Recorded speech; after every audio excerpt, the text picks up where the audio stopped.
All right, Michael, thanks for jumping on and investors.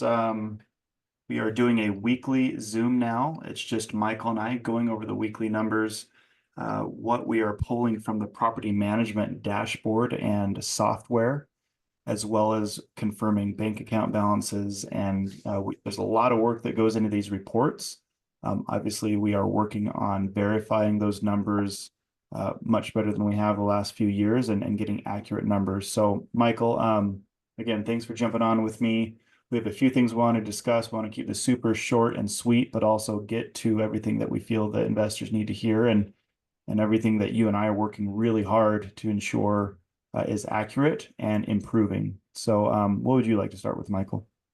First thing, I want everybody to know that on the 6th through the 10th, we're going to be in Cleveland for the two purposes. One, to understand the boiler system better. We're going to make a decision right after that as to how much money we're going to spend and what exact system to put in place. We don't need something that's going to last 10 years or longer. 3 to 5 years would be lovely. And we also don't want to do too short-term a fix, because if we do have to hold it for more than a year or two, we don't want to come back to the same problem. So we have to find the right common ground. We don't want to spend too much, but we also don't want to be a penny short, pound foolish, whatever that phrase is. Yep. But we will have video and pictures when we are in Cleveland, so people will see what we see. Well, and not just video and pictures. What I've asked our team to do, and we're putting together, is a list of every invoice for every upgrade, renovation project, repair that we've done in Cleveland. And so I will be there. You'll be there. Lyndon will be there. I think Toby's going to be there as well. We will walk every unit and around every building and every common area with a video going, documenting what's been done, condition it's currently in, what needs to be done.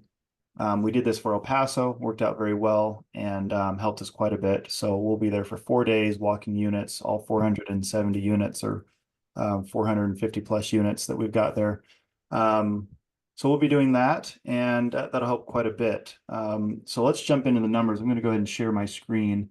And again, this is a report that we've developed for all of our other properties. It helps us quite a bit. Pull the data out of the property management software, so it's quick, easy to look at. We're sharing this with you guys, so you guys will be able to see this.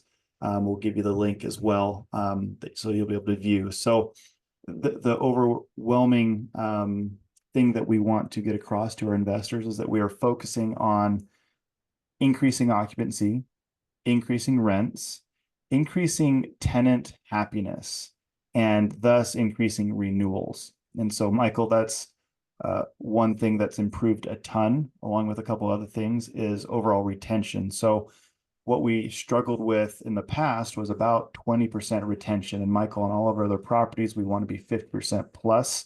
That is, if someone lease is ending, or if two people's leases are ending, one of them is going to stay on our other properties. Right now, we're at 60. Traditionally, we have been at 20% or under on the Fairmount properties, which does two things. It's extremely expensive to find new tenants. You have to advertise, show them, you have to fix the units up and spend a ton of money on renovations. And so yeah, you have to spend a lot of money, and then you have vacancy as well when people move out. And so it's costing you money in two different ways. By retaining people, it drops that by a huge amount. So Michael, I mean, I was really excited to hear 60% plus retention or renewals across the board on all properties in Cleveland right now. And that's huge. It's extremely important. It costs us a ton of money, and this will save us a lot of money by doing that. I want to go to Fairmount 1 and Fairmount 4. Those are the ones that require our most immediate attention because they're boiler issues. Fairmount 4, we paid the loan reserve, so that's fine. We're out of danger there. Want to make sure everybody's clear about that. So thank you, everybody. However, Fairmount 1 and Fairmount 4 have boiler issues that will cost anywhere between, on the low end, $150,000, the high end probably around $250,000 per property. If we don't fix those in a timely manner and get them done, that will threaten occupancy. We have to have these buildings heated. So for those that are kind of on the fence, should I give or not give, or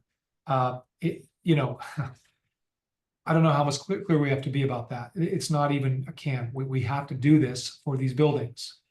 By the way, if this was any other buildings, whether it was my portfolio in California or Texas or anywhere else, um, these have to be done. These are not just maybes. And by the way, it doesn't matter whether you bought them 3 years ago or 30 years ago. When they happen, they have to be taken care of. That is what it means to be a good steward of a property. Even if we had major positive cash flow and major reserves, we still might have had to do a cash call. Why? Because these are extremely expensive, and there's no way getting around that. So I just wanted to have everybody be clear about that. So what does that mean as far as numbers? So currently, as everybody can see, Fairmount 1 is at around 90%. Actually, it's about 91% as of this morning. We will be by the end of September, based on what Norm told us, we'll be at approximately 94, 95%. That will mean a total collection somewhere in the about the 104,000 range, total collected for Fairmount 1. That is not enough to be profitable with cash flow, but it also is not low enough where we're going to have massive bleeding. So we are on the right projection to go. Also, if we can stay in the 94, 95% range for the next 3, 4, 5 months, that will give us the leverage like we did in Texas. And as we're doing now in Texas, to raise rents to get us to that 110, 115, 120,000 range, so that we will actually have cash flow. So that's the direction we are absolutely focused on, day to day, week to week, month to month. As far as Fairmount 4, we're at 90, approximately 91.5%. We'll be at 92% by the end of September. And Sam, can you give me I don't have Norm's stuff in front of me, what 92% looks like at the end of September? Do we have that by any chance? As far I as thought it was, collections go? yeah, I thought it was somewhere in the 160 to 170 range. Does that sound about right? Yeah, and I mean, bottom line, we have to get to 95% to 96% to be break even at the Yes. current rent rates. Right. So yeah, that sounds about right. And so again, yeah, we have to get to that number and then start raising rents as well to get positive. And so we've planned for that. We have cash set aside for, repairs and other things other than the boilers as well. So yes, definitely headed in the right direction at 92% in the next 30 days, and just have to make up a few more percentage points. And the retention again will help. When you were at 85, 90% and you had 20% retention, you had a massive turnovers, which cost us thousands and thousands of dollars per month. So would it be fair to say, like in Texas, where we have very little retention, excuse me, very, very high retention, that it doesn't take as big a toll because we don't have as many turns? I want to make Yeah. sure we're clear about that. Yeah, makes leasing and raising rents and raising occupancy a hell of a lot easier. And so that's why we're focused on those three things, getting new tenants in and retaining the tenants we have. And one of the ways we're doing that is the tenants were extremely angry. And so, when they would move out, they hadn't been responded to for a year or so, or 6 months, and they were very upset. And you can't retain those type of tenants. Now they're getting answered, their service calls are being taken care of. And if they do leave, they're leaving the units in much better condition.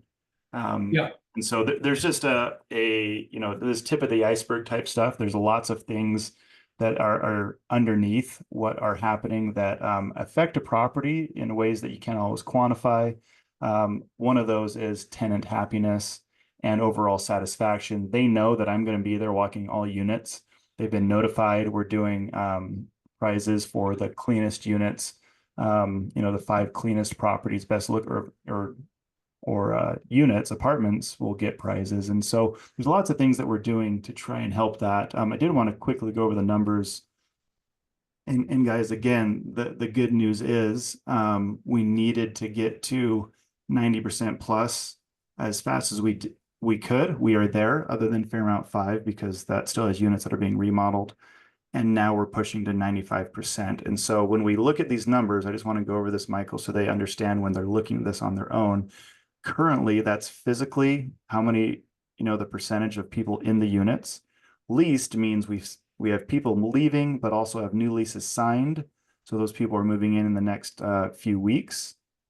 And then we have a 30-day trend and a 60-day trend based on signed leases and people that have notified us that are moving out. We're also tracking on a weekly basis all the different tours, how many applications happen out of those tours, accepted applications pending move in, people that were denied or cancels, how many move ins and move outs we actually had, renewals. This is a huge one. Um, then we're forward looking, trying to say, okay, how many leases are expiring in the next 30 days?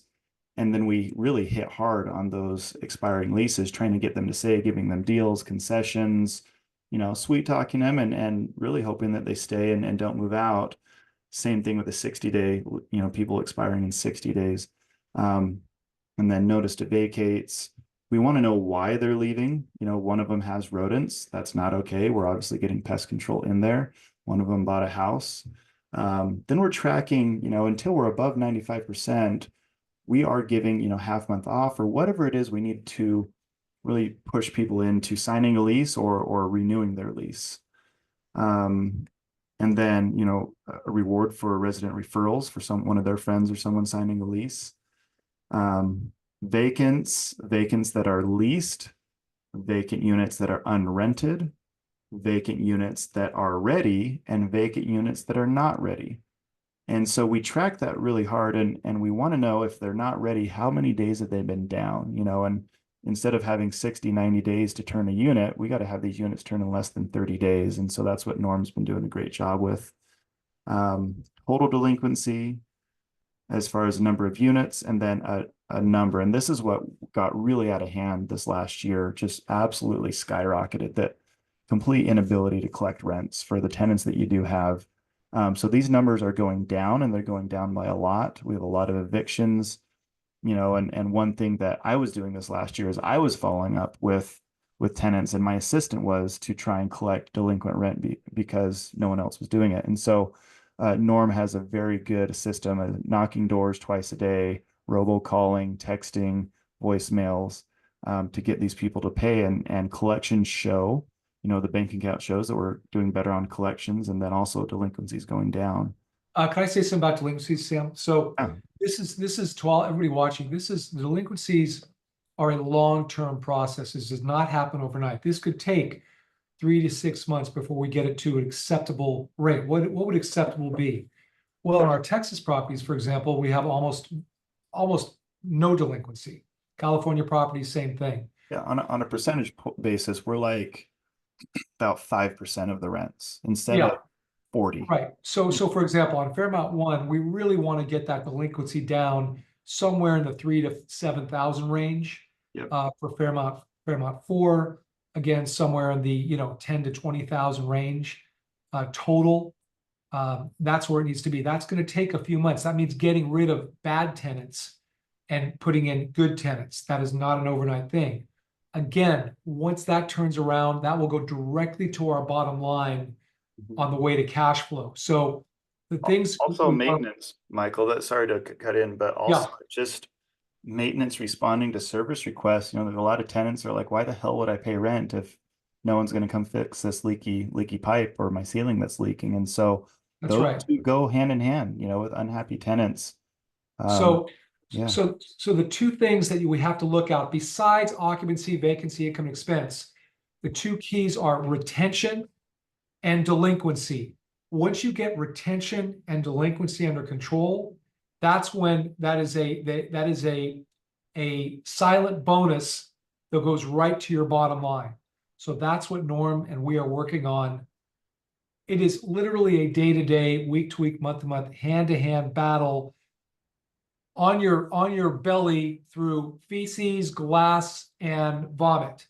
That's what we're doing, guys. Sorry to be so blatant, but that's it's brutal. Well, and it's important to understand Norm, he's been battling 3, 4 months now, something that, took 2, 3 years to really cause to happen. And so he's got an uphill battle. He's doing a great job. The leasing agents are doing a great job. Right here, I want to focus on, we've got a lot of notices, 3 days, you have 3 days to pay rent or you're being evicted. We have evictions, we have promised to pay. So a lot of those, that's a huge amount of promises to pay, which is great. And then we have to take people to court. They just don't want to pay. So those numbers are all improving as well. Down here to collections, this is kind of the magic number right here. August was rough on Fairmount 4. A lot of unhappy tenants, a lot of people moving out, not wanting to pay their last month. So Norm is working to improve that number. And this will be historical, so you guys can see how it's going, and if we're headed in the right direction, which this month was rough. We're going to have rough months, but overall we are improving a ton. And September's looking way better. So we work really hard Monday, Tuesday, Wednesday to fill these numbers out. They're not all just pulled from a spreadsheet. We have to verify and pull from the software. Our team and Norm and Rob's team are tag teaming that together. And so yeah, there's a number of different line items here that you guys can check out. We're still working on different marketing. Most of our marketing right now is apartments.com.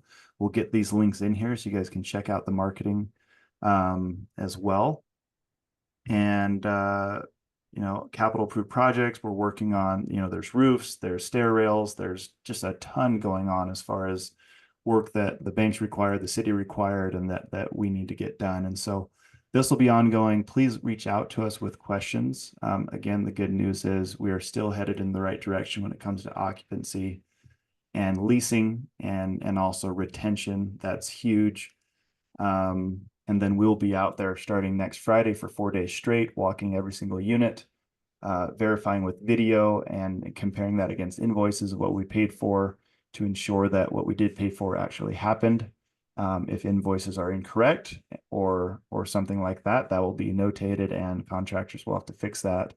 One other thing I want to say, Sam, the reason, if you look at those collectible numbers from August, why were they so low? Well, because we were still in the 80s in some of those buildings. Yep. So you're seeing a dramatic difference just from August to September. Yeah, we had a lot of move-ins in August and people. Exactly. Yeah. So and that's why you're seeing a dramatic shift upward in not just occupancy, but that means more money. So anyway, just want to mention. Yeah, we had a lot of people sign leases in August for September, so that was great. And again, we're doing better. So if you guys have any questions, I mean, I've been pretty much on the phone with our investors nonstop the last 2 weeks. I'm still available. You guys can text, call me. You can email me, but texting and calling is way better. Happy to go over these numbers, happy to go over the capital call numbers. We have most of the money in, so we appreciate you guys. We do need every penny to make sure that we're out of the woods. And so our commitment to you guys is better accountability to the property managers, better verification of all of these numbers and all of these systems and processes that we have. And we'll be doing that every single week until these properties are steady. We've been doing it every week, but again, new team in place. Athene and Rob and Norm are doing fantastic. And we appreciate you guys, and we also appreciate the responses we've gotten from you guys. A lot of frustrated, but also people who understand what's going on and what needs to be done, and we're moving forward. So, Michael, anything to add there? No, we'll get back to work. Okay, I'll send this out and appreciate you guys. We'll talk to you next week.